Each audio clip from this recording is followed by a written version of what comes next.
Like to call to order the regular council evening meeting for Tuesday, February 6, 2024. This meeting is being recorded live and is streaming on the District of Summerland YouTube channel. All representations to council, written or verbal, will form part of the public record and be available to the public for viewing electronically or as a written record. Corporate officer, any late items? No late items. Okay, approval of the agenda, please. Councillor Van Elfen and Council Peak, all in favor? And that carries. Consent agenda. Would anybody like to remove anything from the consent agenda? Just some minutes? No? If I can get approval of the consent agenda, Councillor Trainer, Councillor Peak, and all in favor? And that carries. And just like to welcome Councillor Betts and Councillor Patton. They're joining us by Zoom, as is CEO Stat. Welcome. You can hear me, I guess? Yeah, good. So we'll go into my mayor's report. So first of all, I see that the Summerland Museum and Archives has put a new art display up on our walls in council chamber here. I haven't received all the details yet of what these paintings are, but I presume they're from the Tate collection. And I do know that the theme is the lake. So they're all paintings representing the lake. So that's we'll get the details for the next meeting. On January 17th, every member of council and all senior management of the district attended the budget open house at the Arena Banquet Room. I would like to thank all members of the public who braved the inclement weather to come out to learn about council's priority projects for this year and how our tax dollars are being invested in the community. Following the public feedback that we received, the budget returned to council this afternoon where it passed third reading. The regional district budget deliberations are a bit more drawn out than those of municipalities, but down at the RDUS, we're making solid progress. At the January 18th board meeting, Councillor Van Elfen and I attended. The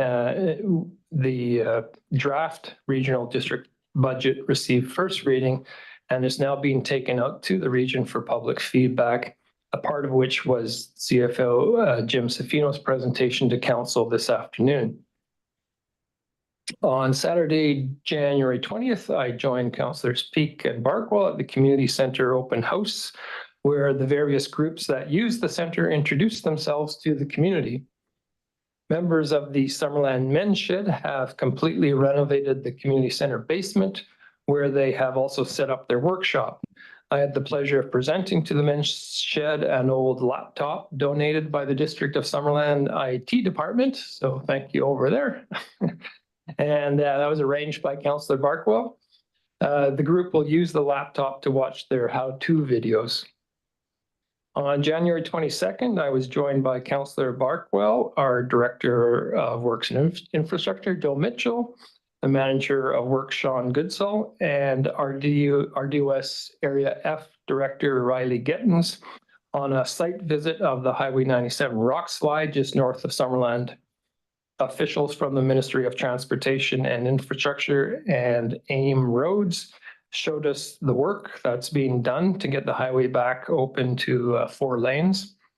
An absolutely huge amount of rock has been removed already and continues to be removed, and blasting will continue throughout the month before slope stabilization can begin with the installation of bolts and rock anchors. And they showed us exactly which part of the cliff that there will be coming down. So thank you to Modi for reaching out to us and for their open communications and regular updates that they provide on this major work. It's a project that's important not only to us here in Summerland, but to everyone in the valley. On January 23rd, I was invited to a Summerland Rotary meeting to speak about what's in store for 2024. I provided updates on the pier and on phases 3 and 4 of the Giants Head Mountain Trail redevelopment. So 2 projects where Rotary has provided strong support. We also had a wide-ranging discussion on such topics as the budget and capital works plan for this year, the curbside collection of food scraps, and the impact of the new housing-related legislation introduced by the province. On January 26th, Deputy Mayor Trainer and I met with board members of First Things First Okanagan as a follow-up to the presentation they made to council last August on the zero carbon step code. We talked about the experience of other communities that have begun to adopt the code, including Penticton, which is implementing the measure only first level. We requested that they send their data to all of council, which I believe they've done. The full zero carbon step code will be mandatory for all municipalities by 2030. So it's something we're going to have to look at soon. However, I did mention to the group that we're currently facing capacity challenges due to the aforementioned housing related legislation brought in by the province. I did warn you last meeting that it was going to be a long one tonight. On February 1st, Council Barkwell and I rode the bus. We took Route 30 into Penticton as part of the Transit Week Challenge, where mayors and councillors in the Okanagan and Shuswap were challenged to take public transportation as much as they could. The challenge was organized by the Okanagan Transit Alliance as a way to encourage municipal leaders to learn more about their public transit systems and meet people on the bus. When they issued the challenge, I wrote back to them explaining Summerland doesn't have a local bus service, just Route 30 to Penticton, Route 70 to Kelowna, and that I wasn't planning to go to either city that week. However, Councillor Barkwell had other ideas. He convinced me we should hop on the bus and go into Penticton for lunch one day to support the challenge. So that's what we did. And I have to say, it was useful meeting our fellow passengers, chatting with them, as well as our bus driver. And we spoke to them about the bus service and got their views on the free fare trial. Yesterday morning, February 5th, CAO Stat and I had a meet and greet with the new RCMP officer in charge for the South Okanagan-Similkameen region. That's Superintendent Beth McAndy. We spoke about a number of concerns, including staffing levels at the Summerland detachment and the recruitment process that's currently underway for a new staff sergeant. We also spoke about improving coordination on call-outs between the RCMP, fire department, and ambulance service, which is also something we spoke about with representatives of the BC Emergency Health Services when CAO Stat and I met with them just before Christmas. I understand a meeting of these first responders is now in the works. This morning, before our council meeting, I had a Okanagan Basin Water Board meeting, and Sue McCortoff, the mayor of Osoyoos, who has been the chair of the OBWB for the past 5 years, has stepped down as chair. Blair Ireland, the mayor of Lake Country, who was the vice chair, has stepped up to become the new chair. And I drew the short stick, and I am now the vice chair of the OBWB. And finally, last week, I extended our congratulations to Mayor Stéphane Boyer of the city of Laval, Quebec, on their being named the spokesperson for the Earth Day 2024 campaign. Under Summerland's watch last year, 150 municipalities across the country joined the Earth Day movement. So Laval has lots of momentum to build on, and I wish them a bonne chance. That is my report. And now CAO, your report, please. Thank you. Well, some positive progress on Summerland Pier in the last week. As per the provincial process, the Penticton Indian Band was engaged to see if they have any site-specific concerns. And now we have received back a letter of conditional approval from the PIB in a quick turnaround, which of course is greatly appreciated. We are now waiting for the province to provide their final authorizations to put in the piles, which we hope can still be done within the environmental working window they have given us. If those approvals do not come through from the province in time, it is likely the project will not be able to be built until late summer or fall. Speaking of the pier, the Summerland Rotary has announced a second 50-50 draw. The first round of 50-50 fundraiser raised $31,390, The winner therefore taking a total of $15,695. The overall goal for the Summerland Rotary Club is to raise up to $100,000 for the enhancement of the new pier, with additional funds coming from the community at large. Ticket sales are open now and they close on the 28th of February. Check out the Summerland Rotary website to learn more. A couple of public engagement opportunities coming up on some key projects, so I wanted everyone to be aware of the timelines. First of all, we would like to hear from Summerland residents who have been using the Route 30 bus line during the free transit pilot that runs until April 22nd. The survey is available at www.summerland.ca/transit until February 25th. Secondly, we are planning an Eco Village open house for Wednesday, February 28th. And that's from 4 to 6 p.m. at the George Riga Arts Center. That's at 9525 Wharton Street.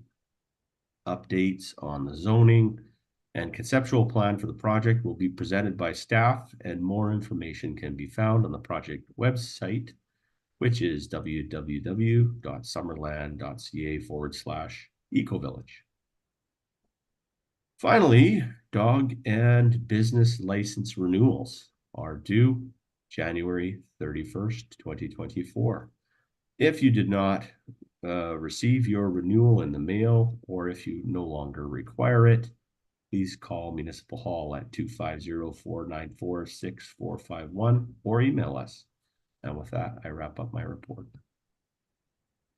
Okay, thank you. Council, any questions for either CO or myself?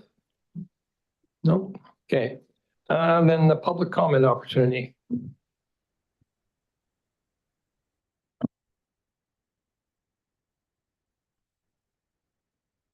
Hi, Council. Brad Besler. I'd like to speak to agenda item 9.1. I'm opposed to changing the garbage collection schedule to every second week. This is a decision that involves zero consultation with the community. When I spoke to CAO Graham Stat at the budget open house, he said he was really surprised that people were opposed to this change. I'm sure some of you on council were also surprised by the public reaction. Graham Stat told me that people could get a bigger bin. Well, that costs more money.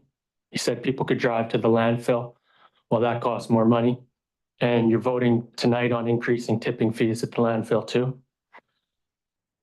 We should be trying to bring costs down. And if something's working good, like weekly garbage collection, then we should keep it going. Thank you. Okay, thank you. Anyone else? No? Moving on to development reports, I guess, 9.1. Residential food waste collection. Mr. Mitchell, or? I think I'm going to introduce you, Mr. Mayor. Yeah, we'll introduce. Okay. Thank you. Thank you very much. Pleased to have an introduction on this, and then I'll turn it over to Joe. Takes a long time to plan and prepare for an organic waste program. Building a facility to process residential organic waste has been a published council priority since 2020. And we were successful in obtaining funds to support the creation of that facility to process residential food waste. In 2019, the Clean BC Organics Infrastructure and Collection Program provided 2/3 funding of more than $450,000 for the implementation of curbside food waste collection, with the remainder being funded by our reserves. In September 2023, the facility was commissioned, and it has the potential to significantly reduce the community's greenhouse gas emissions in line with the Community Energy and Emissions Reductions Plan and the Corporate Energy Emissions Reduction Management Plan. It's estimated that 30% of our residential waste is food waste. So staff advice is to direct that food waste to our organics processing facility through weekly collection of the green bin. Now, this is a change that can support good environmental and financial stewardship, and which has been rolled out with good success across many communities throughout the province and the rest of Canada. We recognize folks need to understand how the program works, and we have prepared a communications approach which will provide clarity in that regard over the next couple of months if we proceed as planned. And with that, I'll turn it over to our Director of Works and Infrastructure to walk us through a presentation.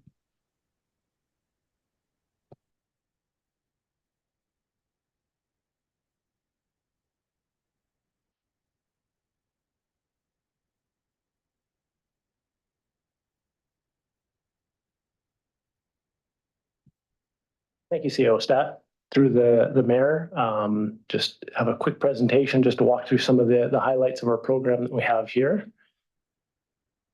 I'll just start out with a basic pie graph that shows a breakdown of the composition of residential waste cart collection for the RDOS, as close to Summerland's garbage stream as we could find. In this graph, we can see that the compostable material makes up just under 40% of the cart, with recycling making up approximately 12%. The intent of this program is to divert as much of the compostable material as possible to our new organics facility and re-emphasize the vast number of materials that can be recycled within our current recycling program. There are numerous benefits for the diversion of material, and I'll touch on a few from this slide. The reduction of compostable material reduces the volume of GHG emissions from our landfill, as well as reduces the leachate that our landfill produces. The reduction of up to 40% of material entering our landfill also preserves the life of the facility. We also see financial benefits, as the cost of the landfilling in our facility is approximately 4 to 5 times the cost of processing organics. The community also benefits, as there are saleable compost product that will be available at the landfill from the material that we compost.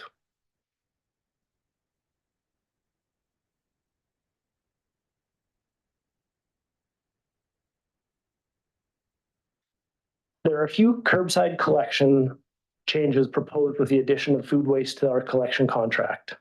The first change is that food waste is to be placed with the yard waste in the green carts. Yard waste and food waste can be intermixed in the green cart, and this cart will be collected weekly. The majority of the smelly material in garbage stems from the food waste, and collection on a regular basis is important. Garbage collection would then be switched to every other week. There will be no change to recycling collection. It will remain every second week. The start date for this new collection schedule is proposed for April 2nd and will utilize the existing carts and collection trucks that we have with the contract. Food waste materials that are accepted in the green bins include fruits and vegetables, meat, bones, and cooked foods, and soiled paper such as paper plates and napkins.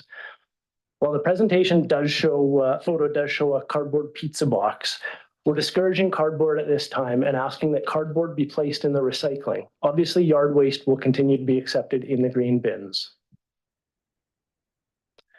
Currently, over 2/3 of BC residents have access to the food waste collection, with a list of the ones in the council report that we provided.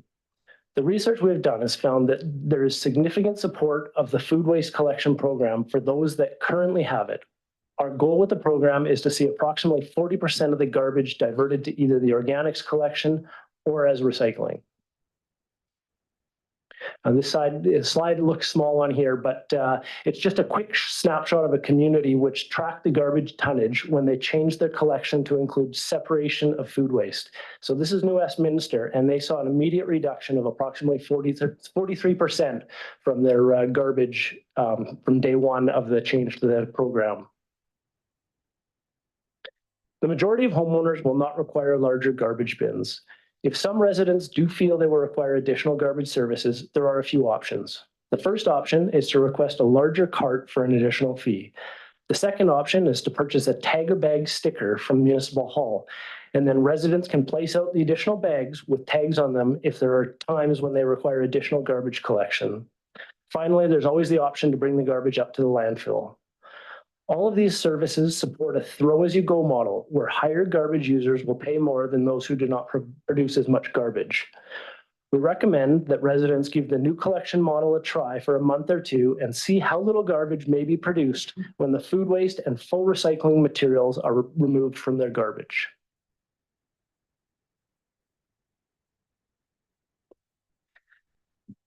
The communications of this project rollout are very important.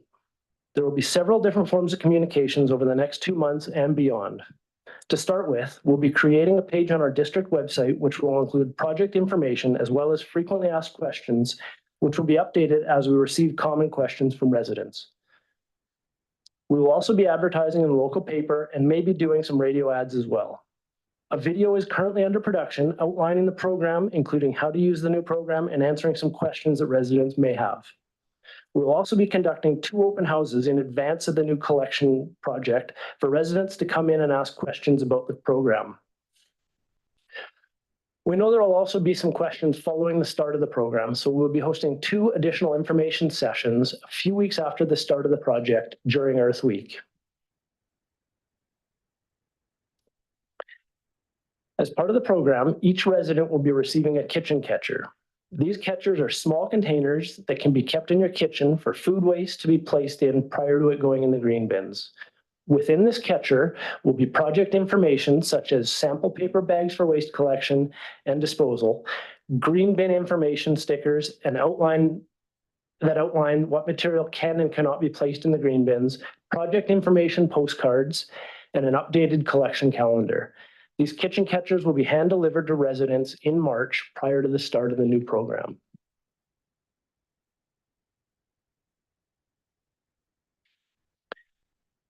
Finally, just wanted to acknowledge that partial funding for this program was received from the Clean BC Organics Infrastructure and Collection Program grant from the province of BC. The recommendations on the screen, and I'm happy to take any questions that council may have at this time. Okay, thank you, Mr. Mitchell. Council, any questions? Councilor Barco. Thank you, Mr. Mayor. To the Director of Public Works, there's in the report, it lists all the communities that collect food waste in BC, and it sums it up, says nearly 4 million other residents have their food waste collected in British Columbia. The issue is not so much collecting food waste as the collection schedule. Have all of those communities gone to a once every 2 weeks garbage collection schedule and once a week food waste and compost collection schedule? Great question, Councillor, through the mayor. We did a little bit of research on that, and about 85% of those communities do garbage every second week. And the 15% that don't, there was a couple of different reasons why they don't. They're either collected by private collectors, so the district or the community doesn't actually collect that, so garbage is done separately. Some of them only have the tag a bag program, so they just use that tag bag program, so it's slightly different. And some of them, depending on what type of trucks they have, so if they have split trucks, then they're able to do that quite easily, but the capacity of the trucks would be an issue here. So 85% right now do every second week garbage collection, with the other 15% or so having a sort of a reason why they don't do it at this time. Thank you. Intuitively, I kind of understand why we want to be able to extend the life of our landfill, but would you just be able to explain, like, why is it beneficial to extend the life of the landfill for as long as we can? Great question, Mr. Mayor. So to close a landfill it's a very expensive endeavor. It's something where there's some high upfront costs right at the closure, but then the closure period extends. It could be up to 100 years beyond the closure time of the facility. So the longer time that we have between now and when the closure happens, we'll be able to put those monies together and defer that cost further down the road. So. Councillor Betts. Thank you. And thank you, Joe, for the presentation. I think the rollout of the kitchen catchers is just going to be a really good opportunity for people to reduce their garbage that's getting put out. But I understand that there's some uncertainty about how it rolls out. I was just having a question. Could you remind me, please, what initially led to the works happening at the landfill site? Like, what really prompted Summerland committing it's to a new organics composting facility? Good question, Councillor, through the mayor. So this wasn't something that's happened recently. I believe it was brought up. I believe it started with the regional district many years ago, but I believe it was 2018 or 2019 council. It was discussed with council, and some funding from the provincial government became available for a facility such as this, and many landfills up and down the valley and around the province decided to apply for it and move forward with this program, knowing that, similar to what Summerland and the regional district have, 40% of material, up to 40% could be composted and not landfilled. The many different municipalities made sort of the same decision that Summerland did at the time. In conjunction with that facility rollout, there was also the opportunity for the collection program, which is a same grantor, but a different grant that the district applied for a couple of years later. So we jumped on board for that grant. I believe in 2021 is when we did, January 2021. So the facility has been in the plans for 4 or 5 years, while the rollout of the kitchen collection and that sort of thing has been 3 or 4 years in the works as well. Perfect. Thank you so much for just sharing that with us. Okay, Councillor Patton. Thank you, Worship. My question is, we've picked an April, I want to ride on the coattails of Councillor Barkwell. This is needed, but the collection issue is where I sit. We put an April 2nd date for to start this program.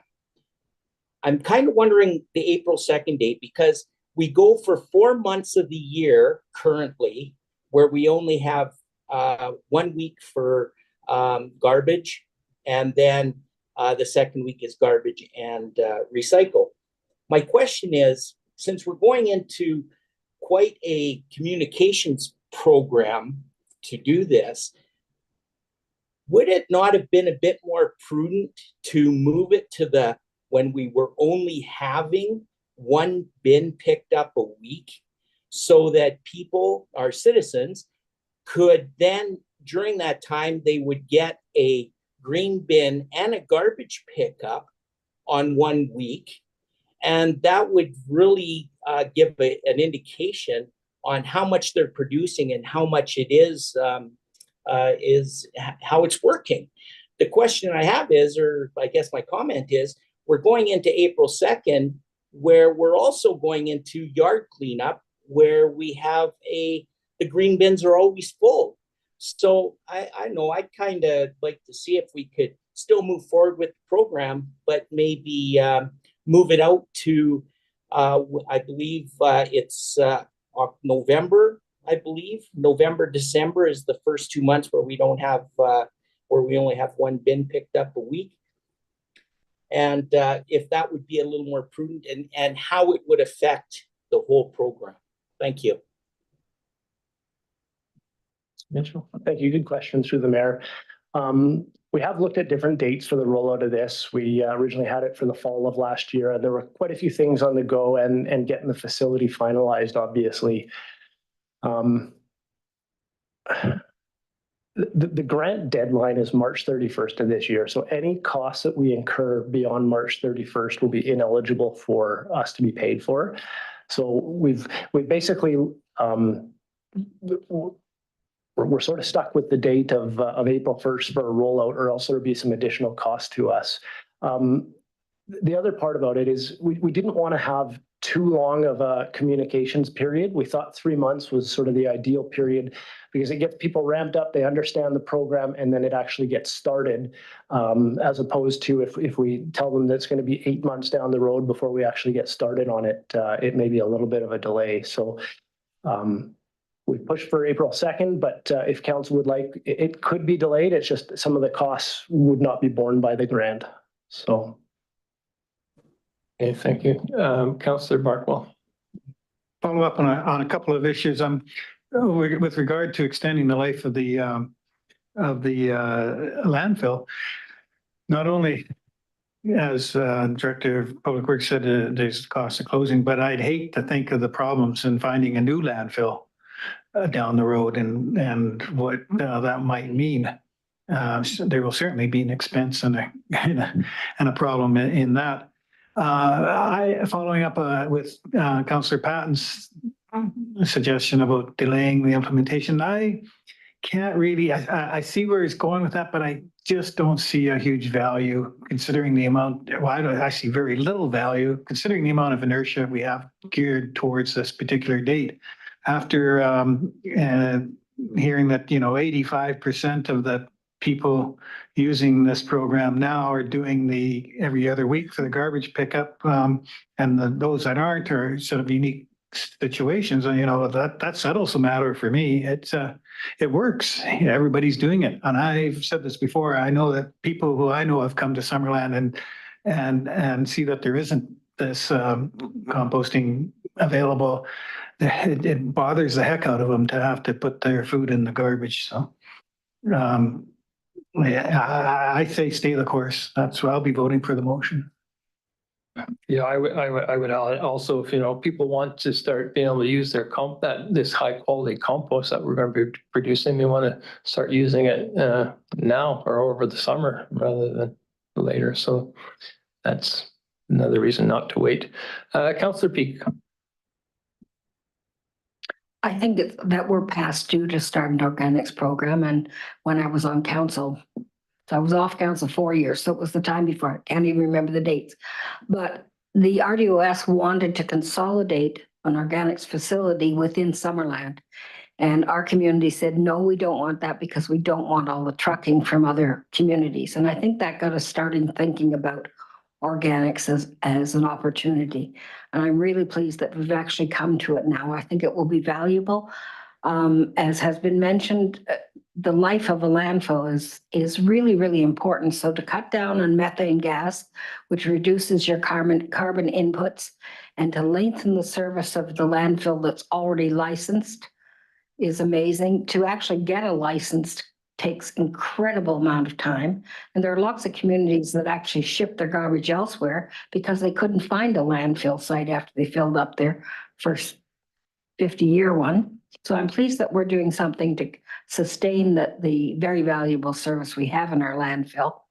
And to the rollout date, I think the fact spring is a very good time to capture people's attention. If you get into the summertime, it's more difficult. A lot of people go away in October. I think springtime is the ideal time to do your communication piece. And I do think that while we can understand that people may be a little apprehensive about every other week, I think once we get rolling and get into the way of doing it, that we'll be fine with it. So I'm pleased to have this coming forward, and I will be voting for it. Okay, we don't actually have a motion on the floor yet to vote. CAO set? Yeah, thank you, Mr. Mayor. I appreciated Councillor Patton's comments, and it reminded me of one thing that I think we've been a bit subdued in our communications. I do see it in the frequently asked questions document, but his point about, coming into this time of year, there is a lot of yard waste, and of course, being a rural community, we have some large yards and some of the agricultural homes and things. The yard waste actually will be collected every week if this program is moved forward with. So it's kind of like a peripheral benefit, but often we do hear complaints that people say, well, I filled up my green bin really quick. Now that green bin will be collected every week. So maybe there's a small benefit. Obviously, the focus is the organics for today's discussion, but I just thought I'd raise that as there's little bit of an incremental benefit there on yard waste being collected twice as often. Thank you. Councillor Betts. Thank you, Mr. Mayor. I would like to bring forward the staff recommendation. Yeah, thank you. Do we have a seconder? Councillor Peak. Could we get that on the screen? Thanks. Did you have anything further comment, Councillor Betts? No. I think it's a good time of year for this to be rolled out. Councillor Peak and then Trainer. No.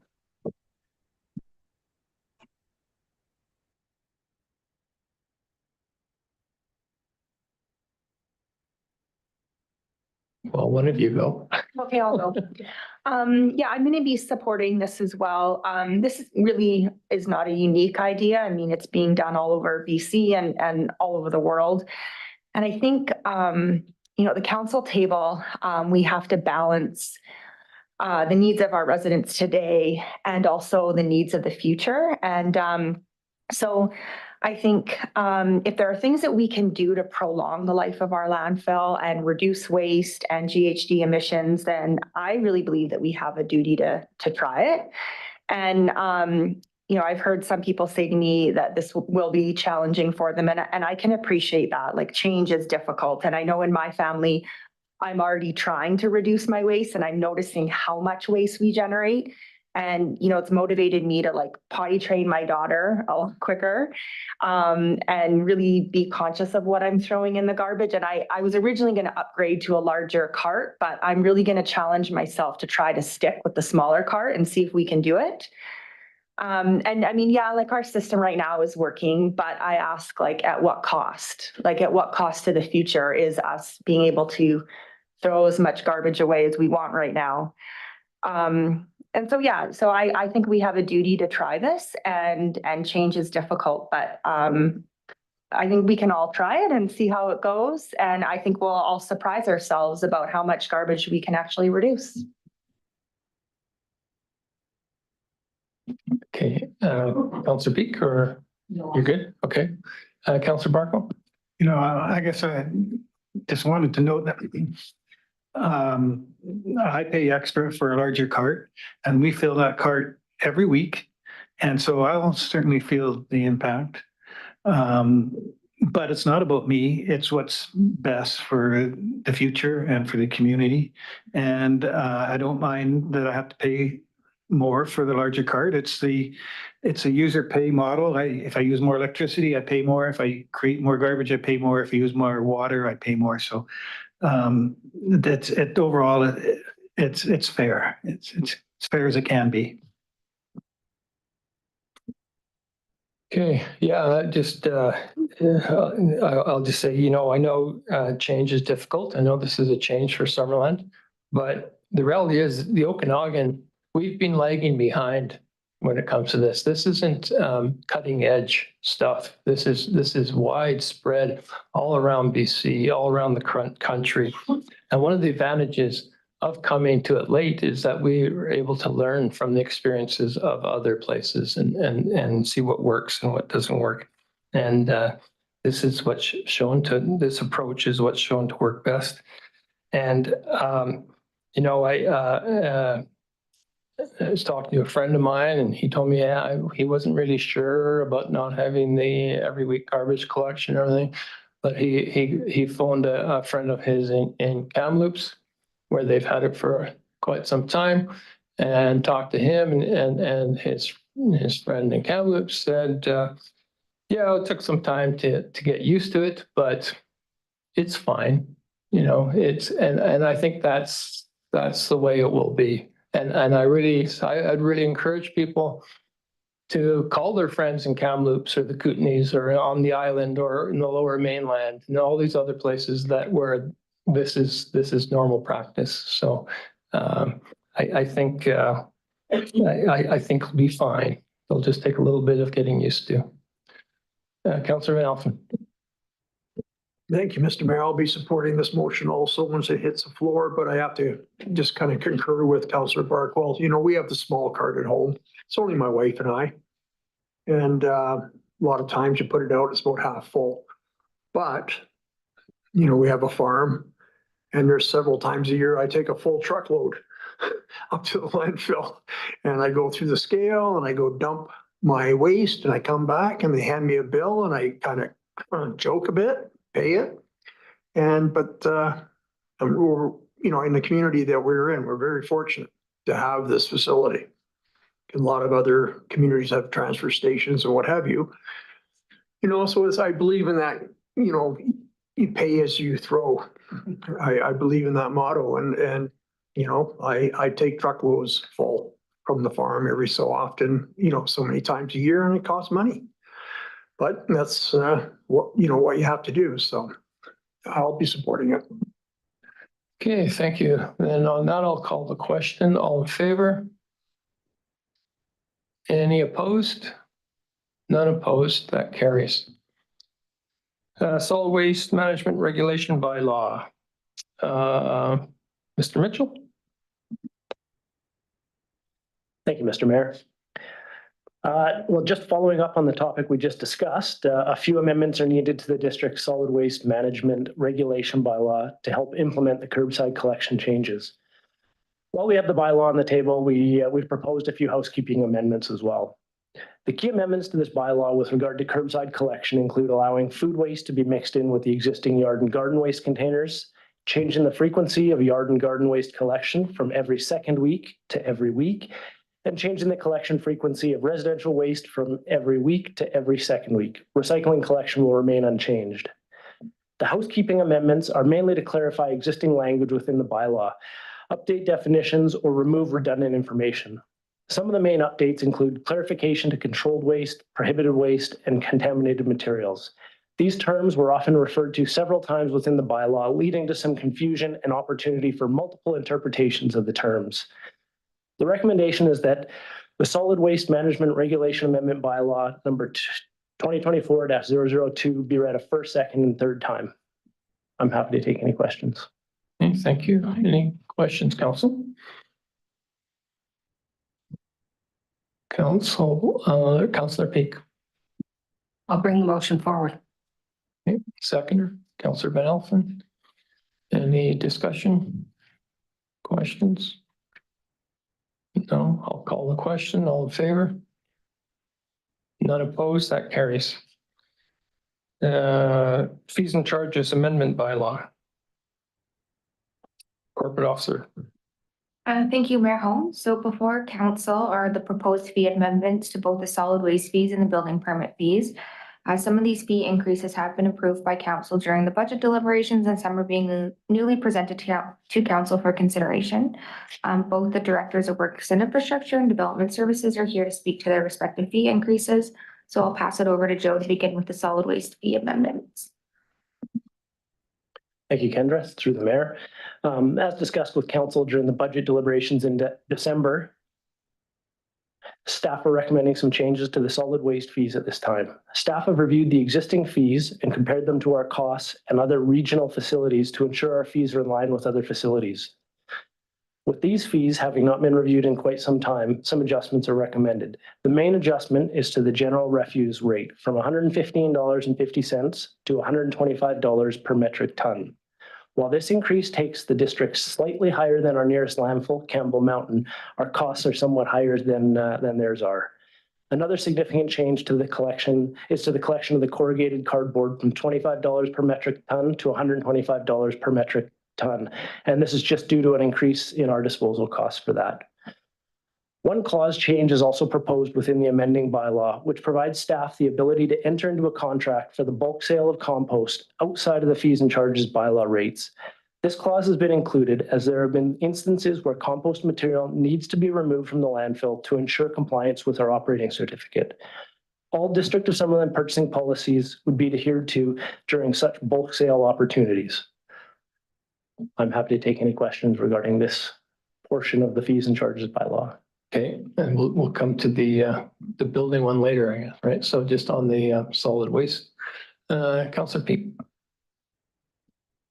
I'm in favor of the increase in fees in terms of we don't want people shopping because we're a lower rate, so they come here. It's less expensive to bring their material than to be in Penticton or elsewhere. I did have a question. Joe, you said there's an increased cost with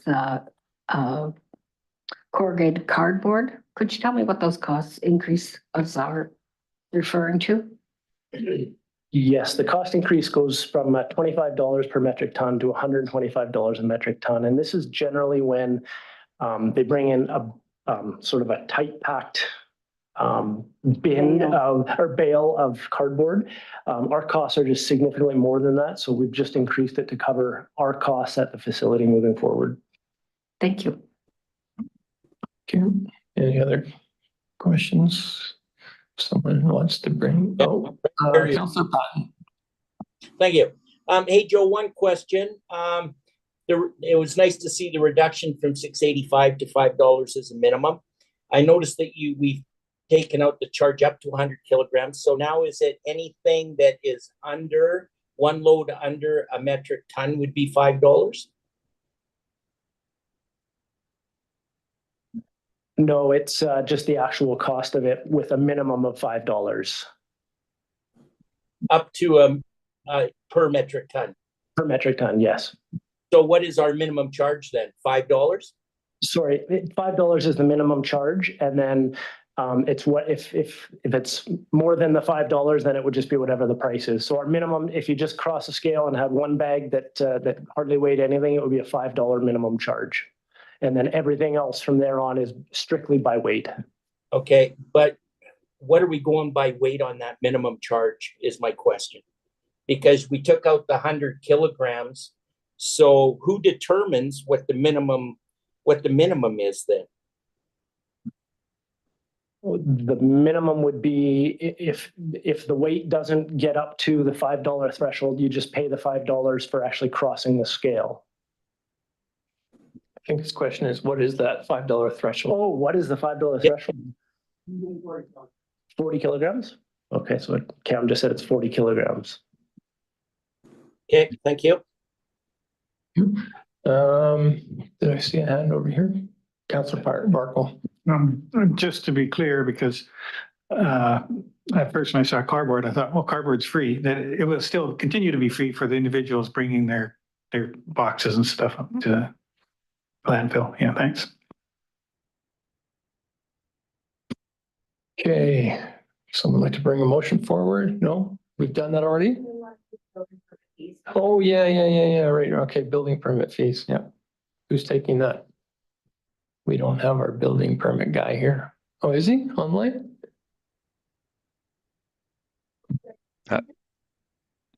I am here, I'm online. Okay, you're hiding. Thank you, Your Worship. Yeah, this is was discussed as part of the 2024 budget process with council. We did have some discussion about some revenue generation opportunities, one being building permit fees, increasing the building permit fee to by $1 per $1,000 of construction value. So that's what the majority of this proposed amendment is, for both when there is a coordinating professional and when there's not. So when there is a coordinating professional, that'll be reduced to $9 per $1,000 of construction value. When there isn't, it would be now proposed to be $11 per $1,000 of construction value. And there's a couple of minor tweaks to Schedule E as well included. One is to remove the secondary suites special inspection. We feel this is the same charge as our special inspection fee, so we can just lump it into that fee, which is already existing. And then the other one was just to remove the step 3 of the BC Energy Code, because that's now provincial requirement with BC Building Code. It used to be something we were encouraging through a fee rebate, but now that it's required, then we don't need to charge or provide a rebate no longer. And then finally, as well discussed in the budget, was the electronic plan review fee as another opportunity for revenue generation for those that want to access our electronic plan review system. Happy to take any questions on it. Yeah, thank you, Council. Any questions? We discussed all this in budget. Okay, now we can bring a motion forward. Somebody'd like to bring a motion forward? Councillor Van Alphen? Okay, Councillor Barcone, second. Any discussion?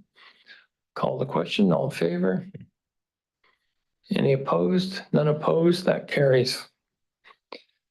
Council strategic plan. Corporate officer. Thank you, Mayor Holmes. So since the last amendment to the strategic plan in August of 2023, there have been conversations with council and among staff regarding adding, removing, or clarifying priorities, as well as proposing updates to priority timelines to accommodate new legislative requirements from the province.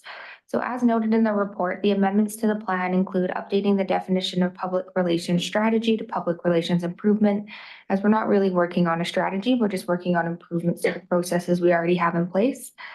Removing the action item of website refresh, given the costs associated with that, and the movement away from a broader strategy at this time. Amending the timeline of the sale of the Eco Village lands to accommodate the pressures related to the new priority and requirement to the provincial housing legislative updates. Adding the new priority of the provincial housing legislative updates, infill residential due to those new provincial requirements. This new priority will also incorporate the previous infill residential and housing review priority in one. Updating the timeline for zoning bylaw amendments related to the downtown plan implementation. This has been amended to accommodate pressures related to the new priority and requirement of the provincial housing legislative updates. And amending the timeline of the Peach Orchard Playground from 2024 to 2026 to request previous council direction during the 2023 budget deliberations with the intent of bringing forward the Conkle Mountain Trails plan and linking it with the Cartwright Trails plan. And with that, I'm happy to take any questions, and Graham's on the line as well. Okay, thank you. So we might not want to update our strategic plan, but the government wants us to. Any questions, comments? Anybody? Yeah, Councillor Chair. My question is for our CAO, maybe he will remember. Amending the timeline of the Peach Orchard Playground from 2024 to 2026. Was that related to the Conkle Mountain Trails plan? Like, and are those two, like, we didn't push one out for another, did we? Do you know what I'm saying?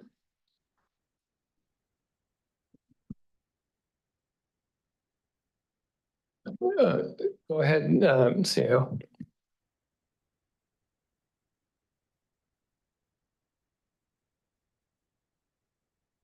Okay, can you hear me? Yeah, we can hear you now. Well, Yeah. that was a very pregnant pause. I apologize. I was having technical difficulties here. I'm back. No, it's not directly related to those trails plans. It's a bandwidth issue in terms of our ability to deliver on multiple priorities at the same time. So there's just a bit of a shift there. And just to follow up quickly, we got a grant for the Conkle Trail and Cartwright Trail Master Plan. And did that need to be used within a certain time frame? Is that why That's right. Yeah. Okay. Okay, thank you. Okay, Councillor Peak. Not sure who to address this to, whether it's maybe Brad. The Eco Village, the part that we're sort of pushing out, is that can you just clarify for me, Brad, which part of that we're pushing out on the Eco Village and what year it goes to? Sure. Through the chair to Councillor Peak. So we are still hoping to meet our targets for the zoning bylaw amendment. Will be coming forward here in the spring, as well as the subdivision application for the Eco Village. But the one thing that we were hoping to push back with this amendment is the RFP and sale process. We want to take some time with that and make sure we're doing it correct as well. Our capacity is quite thin now with the provincial housing legislative changes. So we're hoping to push that to the fall of this year, but still to be completed in this year.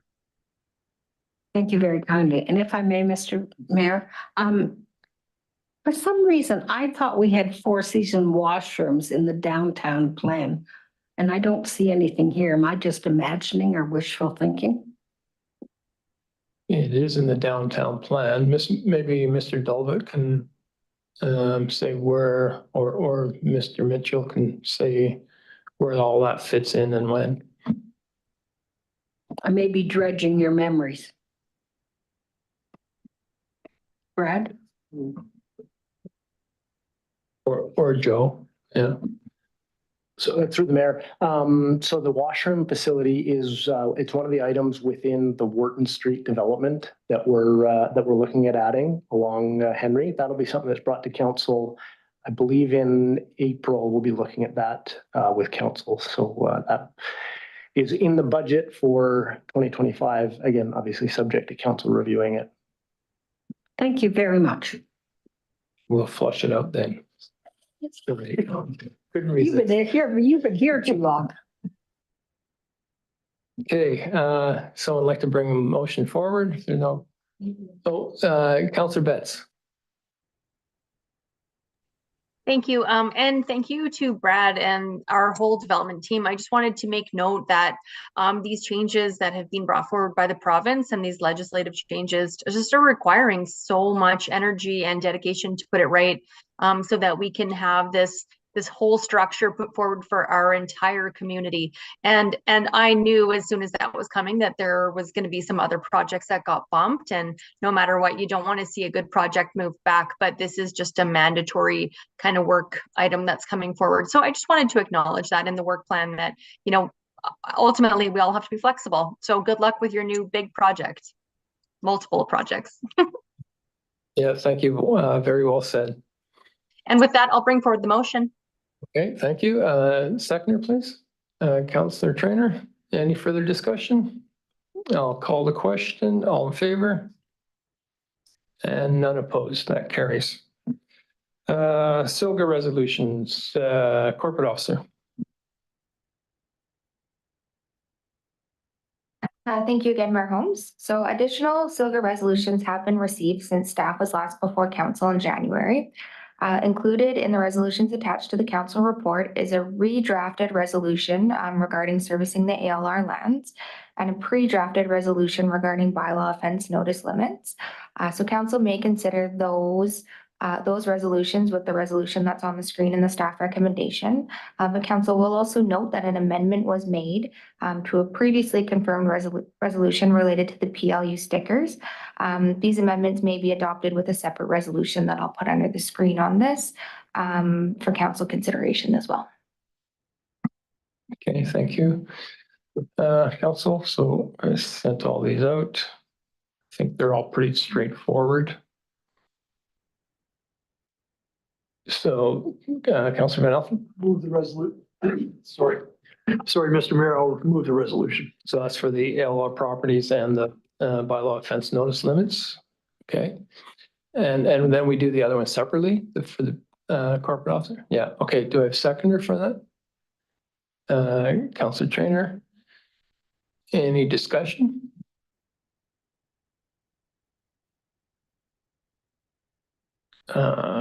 I'll call the question. All in favor? And that carries. Sorry, Councillor Betts, did you have something to say there, or you were just voting? Or okay. And then just to amend the PLU stickers one. So I just sent that through just because I learned some more about these stickers, these compostable stickers. They do exist, and it's just that their use is voluntary, and which means nobody's using them. So it's just so I just kind of altered it to make them required, and also change the previous one. I had to change the word from biodegradable to compostable, because they're different things. It's like those biodegradable doesn't mean that you can use them in compost, right? So like those biodegradable plastic bags, but they're not compostable. So it's the same. So that's just the amendments I made that. And so how do we do that, corporate officer? Oh, okay. And then what happens to the old one? It's just supers, right? Okay. All right, great. Yeah, Councillor Trainer? I will bring it forward. I hope that they actually, Is the Yeah. seconder then, oh, Councillor Peak, sorry. I hope they accept this one because like you wrote, given the amount of money that the province is putting into organic waste, if this is, this just seems like a massive problem. You'd think that they would have fixed this already. So hopefully they take it seriously. Yeah, it could be a federal thing. That's why it's Yeah. British Columbia and Canada. They might kick it to the feds. Any discussion? I'll call the question. All in favor? And it's none opposed. That carries. Okay, thank you. So there'll be a full SILGA resolution session, that's for sure. Moving down to item 12, notice of motion. So we did do some working on the homelessness letters from this afternoon. Just see if the corporate office could pull that up.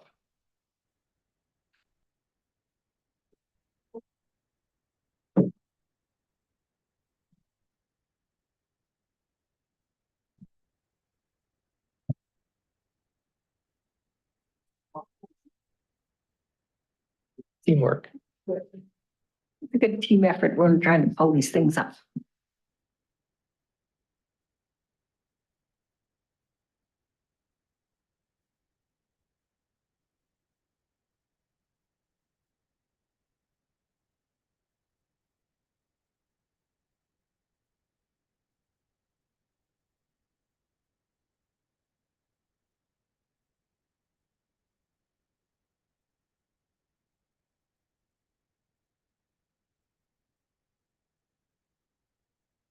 I'll bring it forward. So the District of Summerland send a letter to the province of BC expressing concern in the community about homelessness in Summerland and to inquire how the province addresses homelessness in comparable communities.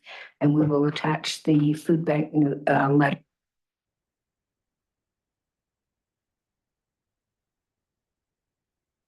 So corporate officer, we can we do this as a friendly amendment? Do we, because the other one, the one that's in yellow is actually on the table.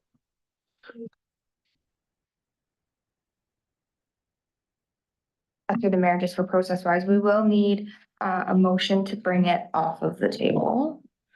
Okay, motion to bring it off the table. So now the motion that's highlighted is the one that's technically on the floor. So council has two options. You can move to postpone it indefinitely, which would therefore kill the resolution, or you can vote on it. If council doesn't agree with it, you can vote in defeat. You can either vote in favor or you could oppose it. Yeah, because it's on the table. Either defeat it or move it. Postpone it indefinitely. Postpone indefinitely, and so, which means it never comes back. So if you don't want to, have the optics of it, that we're defeating something that's actually, when we're just trying to rewrite it, that's the idea, right? So, you know what I mean? So we put it away, away so it goes off the table indefinitely. Do I have to make a motion to that?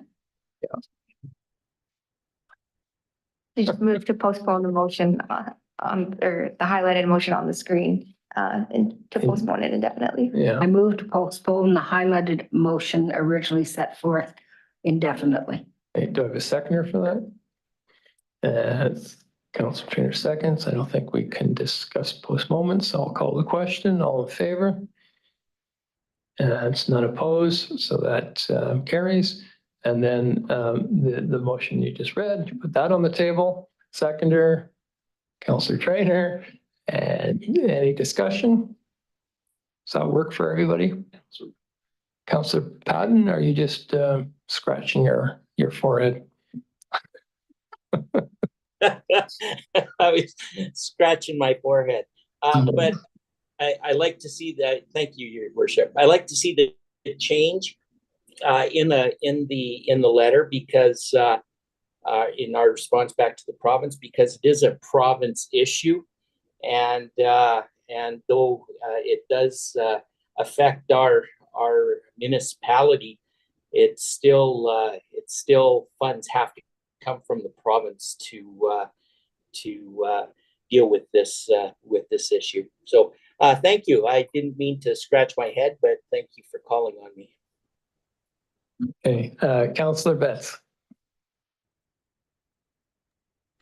Thank you. Thank you, Mr. Mayor. And thanks for the wordsmithing on this. I would add that, you know, the second part of the motion that we permanently put to the side could still be useful in that attaching the letter from the Summerland Food Bank and Resource Center could still be a useful attachment.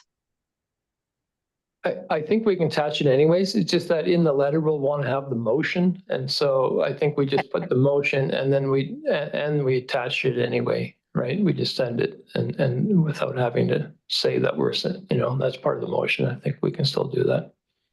Okay, sounds good. I support it. Okay, any further discussion? I'll call the question. All in favor? And none opposed, that carries. And then I have another notice of motion that on the writing a letter to Alberta regarding the wine. And I'd also like to motion to waive the notice and that we deal with it tonight. So I'll get that motion first. Someone wants to second that we waive the notice period. Okay, second. I'll just call the question on that, just for the waiving, not the motion. Any opposed? So that carries. And then the motion would be, so the corporate officer kind of held me with this, that the District of Summerland send a letter to the Alberta Gaming, Liquor and Cannabis Agency, is that what they're called? Commission, sorry, commission, requesting that, and I think, okay, we won't use the word retaliatory, but I like your free trade, your anti-free trade action, if that works, you know, against BC wineries shipping direct to consumers, I think just period there. So that the District of Summerland sent a letter to the Alberta Gaming, Liquor and Cannabis Commission requesting that the anti-free trade action against BC wineries shipping direct to consumers be discontinued.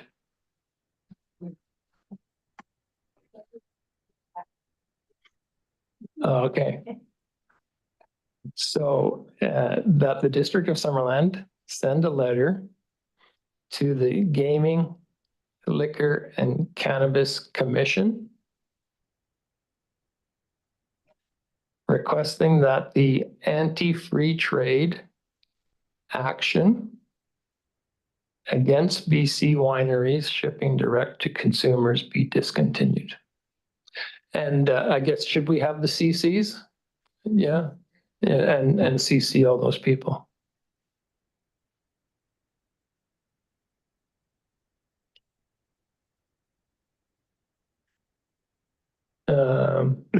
If you made that motion, I'll second it. Okay.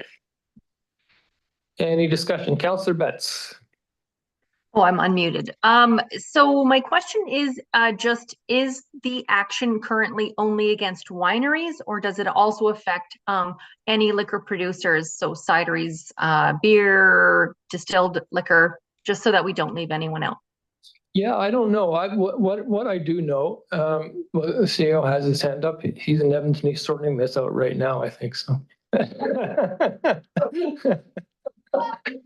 So I'll just, you know, my understanding is a lot of BC wineries that ship direct to customers in Alberta, which, you know, is kind of illegal, whether they can or not, I don't know, you know, but they've recently received a letter, and how they know that they're shipping direct to consumers, I have no idea. But basically saying, if you continue to do this, we're not going to be stocking your wine in Alberta liquor stores anymore. You know, and this letter just all kind of came out of the blue, and all these wineries have been getting this letter. So CAO. Thank you. I would recommend also for council's consideration that the CC include the Premier and the Leader of the Opposition. Alberta or BC? in Alberta. Okay, sure. And that'd be a friendly amendment, I guess, Carmen, yeah. Okay. Okay, so we're all good there? I'll call the question. All in favor? None opposed, that carries. Good, so where are we now? Counselor reports. Does any counselor have a report? Counselor Barkwell. Well, it seems almost everything I did this last few weeks I've did with you, and you probably reported on them. Did you mention the slide? And yeah, had a little car trouble, well, not car, truck trouble. Also, I attended the museum, which was good because I sort of liaised with staff and they had a meeting with the museum staff and developed better, more open communication channels, which was all good. I got to say, I did enjoy the bus ride, which we had. And what other activities were the the museum was also having going to have a session where I'm not sure, they talked about being with the philosophy cafe people had expressed interest in doing it with them, or also a gym where they'll have presentations on how you can make donations to the museum through your will. The biggest donations that the museum has had, and I'm talking donations of the hundreds of thousands of dollars, have all been legacies in people's estates. And so, you may as well be, go with what's already successful and try and encourage that. And that's all. Thank you. Okay, thank you. Anybody else? Counselor Peak? Like yourself, Your Worship, and Councillor Barkwell, I really enjoyed the open house they had at the Summerland Community Centre, and having been on the board for some time, I'm really pleased to see the legacy work that was done and a wonderful board of directors and the work they're doing presently. The men in sheds are doing great work downstairs, and the division up, the work they've done down there to divide up the snooker tables and the work and the space that they have to do their work in, and a meeting room, and the yoga with the mirrors and exercise. It's just wonderful. I think the things they are doing are terrific. They were most appreciative of the money that will come through from grant and aid. They're going to replace their sliding glass doors with windows, which will be more effective in terms of heat loss. So it was a really celebrational day, and I think people stayed around for a long time because I talked to people that had tables set up that were talking about their activities, and they were there till 4 o'clock. So it was well attended. Like Richard, I attended the museum board, and I always find their discussions invigorating. They're going to be doing fundraising for the addition that they're going to do on the museum, and they're looking at that opportunity. I also attended the Vital Signs launch with thank you, the Community Foundation. I get the names all mixed up. Spoke with Aaron and some of the other people on their staff, and they have several staff that actually live in Summerland. So it was nice to have that little bit of chat. They're going to have a 3-year program and be working on food security, and Tim from Locomotive was one of their panelists. They had a really interesting discussion, and they will be looking for people to come in on that discussion, and they will probably look to have a part-time coordinator for looking at food security over the next 3 years. And it was extremely well attended. It was held at the college in their the big forum they have there. It was very well done, and it was a great opportunity. They had the boards up. We're the longest lived community. It's just amazing. I mean, whether we're supposed to be 82 or 84, but it's really good. I'm looking forward to it.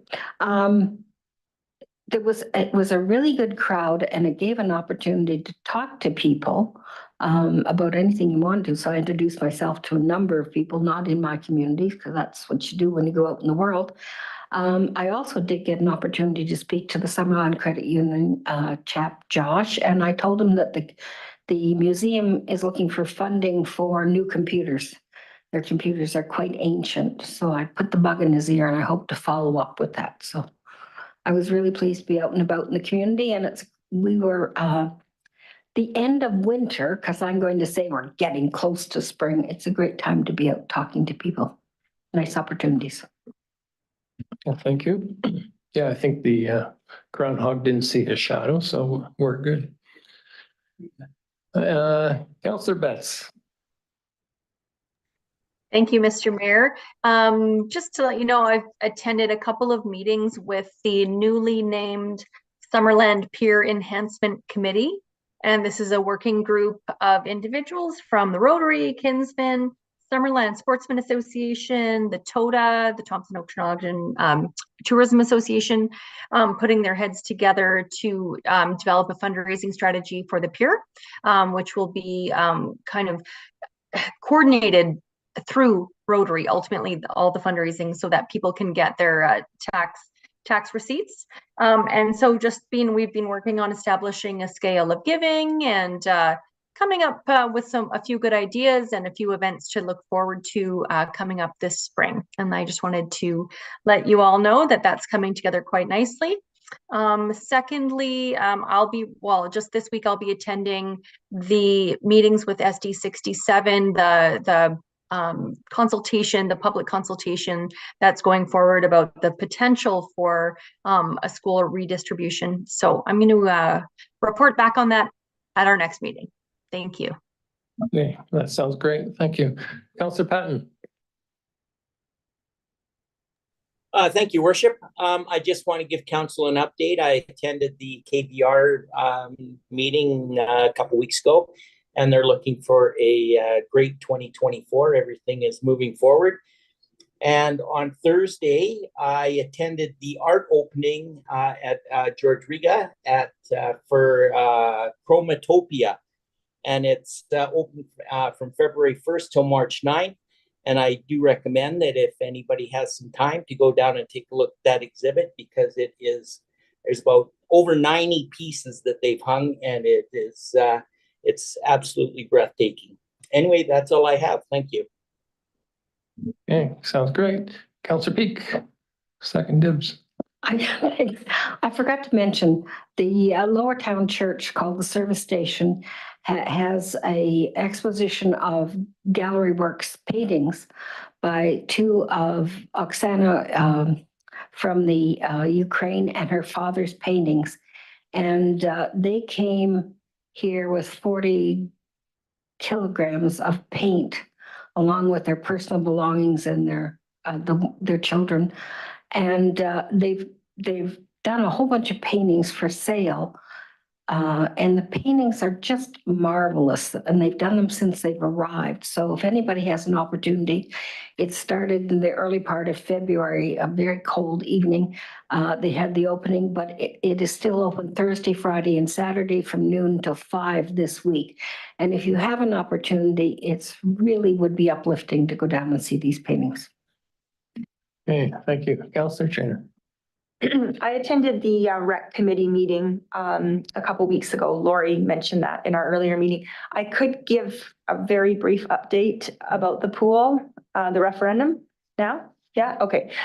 So yeah, we just basically asked the committee for their thoughts on the referendum and then going forward. So I'll just quickly run through a couple highlights. The committee said that they felt that during the referendum, the cost to renovate our current pool were not made clear enough. They wanted to know more information about that. They said that if we do a second referendum, provided we get a grant, that we really need to have more information on what it would cost to renovate the current building if we don't build a new one. They were a little concerned about voter fatigue going forward. And one member said that she felt that there was a perception out in the community that the new facility was being built to attract people from outside our community, as opposed to it being built for Summerlanders. And that, it was too big of a facility. And they all wanted to know more about, again, renovation costs going forward. So even whether we decide to renovate and put money into our current facility, whether it's even worth it. And then finally, someone commented that during the referendum, he felt that Summerlanders voted with their wallet and not a sense of community. Again, that was coming from one of the members. So it was all really good feedback and food for thought.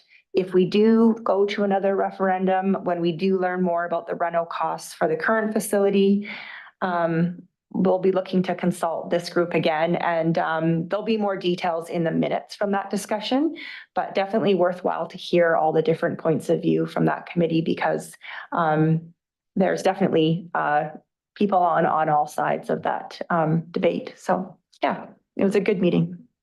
Thank you. Okay, I don't see anything further, so public comment period.